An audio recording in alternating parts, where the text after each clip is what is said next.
5 anos sem Eurico Miranda. Há 5 anos, o maior vencedor da história do Clube de Regatas Vasco da Gama se foi.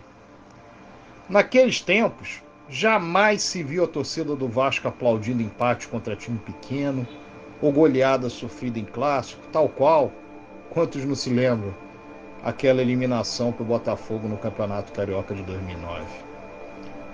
Fosse ele à frente do clube ou à frente do futebol do clube.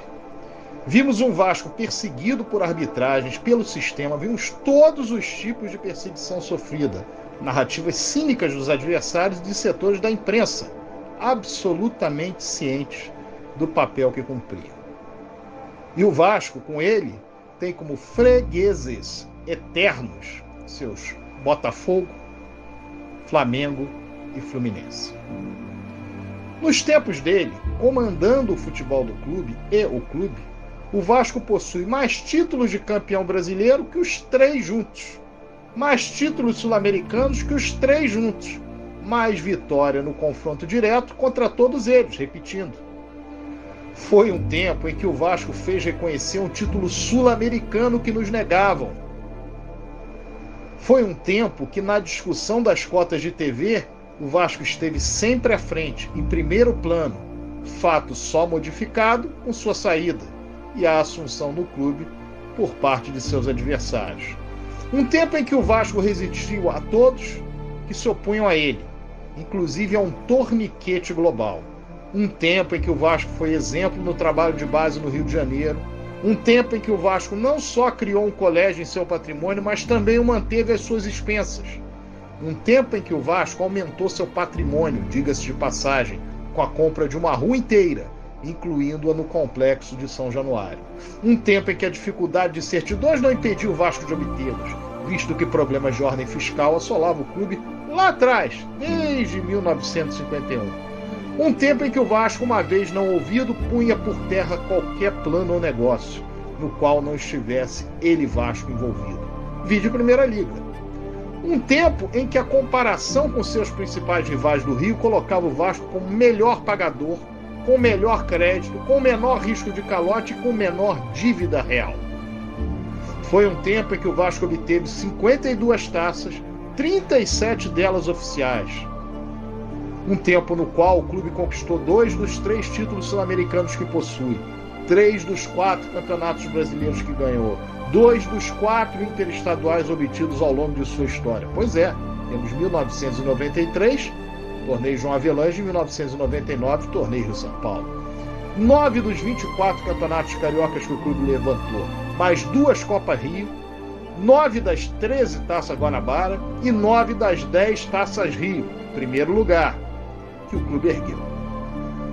Quando o clube foi assaltado pelo apito, assaltado entre aspas, sem a devida diligência da imprensa convencional à época, relembre-se, respondeu o rebaixamento a ele imposto com a maior invencibilidade em jogos oficiais da história do clube, superando as de Atlético Mineiro, Flamengo, Internacional e Palmeiras neste quesito, além de conquistar ao longo do período seu 6º título carioca invicto em 2016, último campeonato conquistado pelo Vasco até aqui.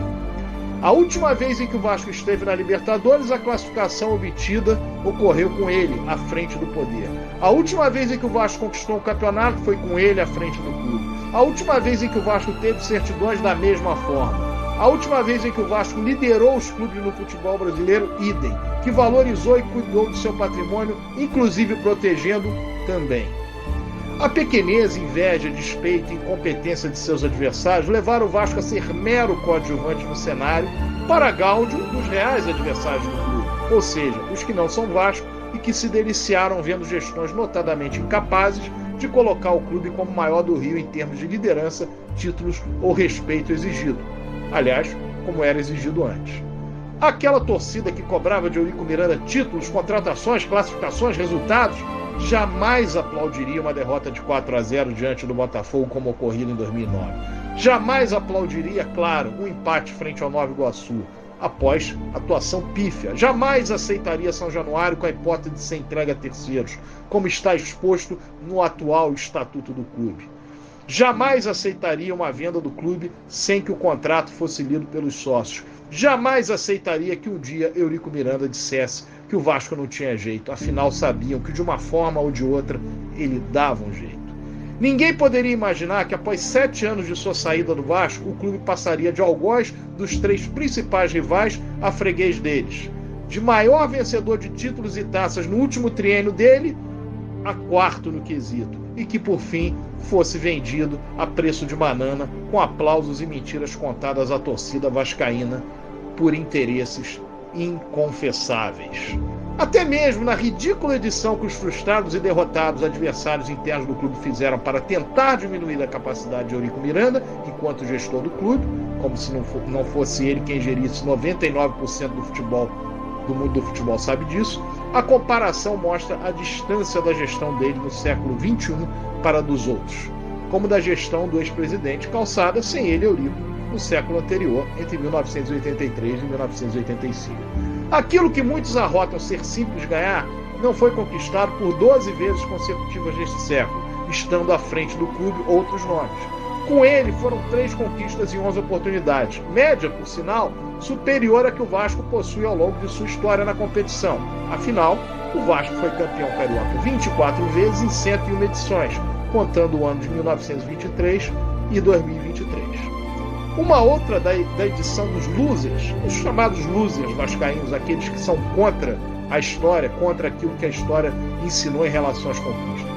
O Campeonato Brasileiro de 2000, conquistado em janeiro de 2001, com Eurico Miranda já presidente, assim tratado inclusive pela imprensa após o episódio da queda do Alambrado em 2000, na verdade não teria como presidente, já fora eleito inclusive no Conselho Deliberativo. Então, a responsabilidade, por exemplo, pela camisa do SBT posta na final contra o São Caetano, foi do antecessor dele.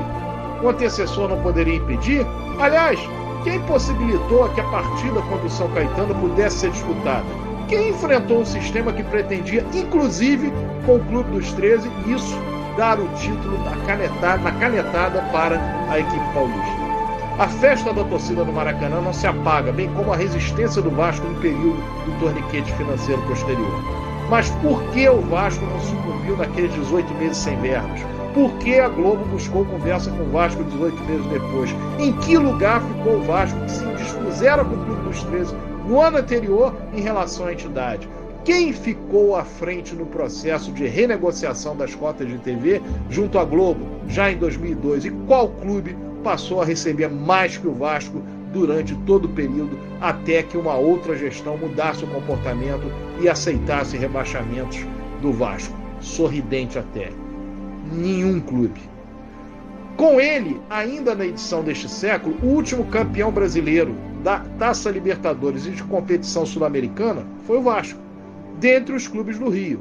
Sem ele, foi uma festa dos rivais. Que saudade que fica e que lição que fica para os vascaínos.